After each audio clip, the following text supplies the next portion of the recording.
ஏப்பா இங்க வாயேப்பா. என்னது? இங்க வா. அத ஆன்லைன்லலாம் பொண்ணு பார்த்து கல்யாணம் பண்றாங்கல்ல, ஆமா.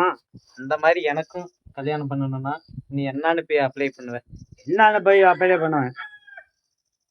பையன் வந்து என் பையனு சும்மா சொல்லப்படாதுங்க. கலர் வந்து நிறம், உயரம் வந்து 5.25 அடி. படிப்புன்னு பார்த்தீங்கன்னா, ஆனால் படிக்க வச்சேன். ஆனால் என்ன படித்தான்னா அவனுக்கும் தெரியாது, எனக்கும் தெரியாது.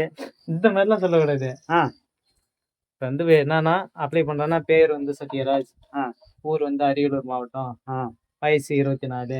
அது 3 வருஷம் முன்னாடி. இப்போ உள்ள வயசு சொல்லும்ல. சரி வயசு 27.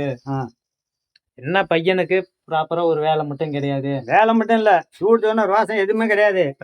அதனால நீங்கள் பொண்ணை நம்பி கொடுக்கலாம். ஐயோ மாப்பிள்ளையை ஏதாச்சும் திட்டி விட்டோம்னா கோச்சிக்கிட்டே ஓடி போதெல்லாம் பார்க்க வேண்டியதில்லை. எவ்வளோ வருஷம் ரோட்டோட போகிறோன்னா இதுவா நம்மளெல்லாம் நினச்சிட்டு அங்கேயே படுத்துட்டு சாப்பிட்டு நீட்டாக அவன் பாட்டு வருவான். பொண்ணு அந்த வீட்டில் இந்த சண்டை வம்புங்கிறது எதுவும் வராது. பொண்ணு பொண்ணு வந்து பாத்தீங்கன்னா என்னோட நல்லா படிச்சிருக்கணும். ஆமாம், ஒன்னாட்டம் 12ஆவதுலேயும் 3 அடி ஃபெயில் ஆகக்கூடாது. ஒரே டயத்தில் பாஸ் ஆகி போயிருக்கணும்.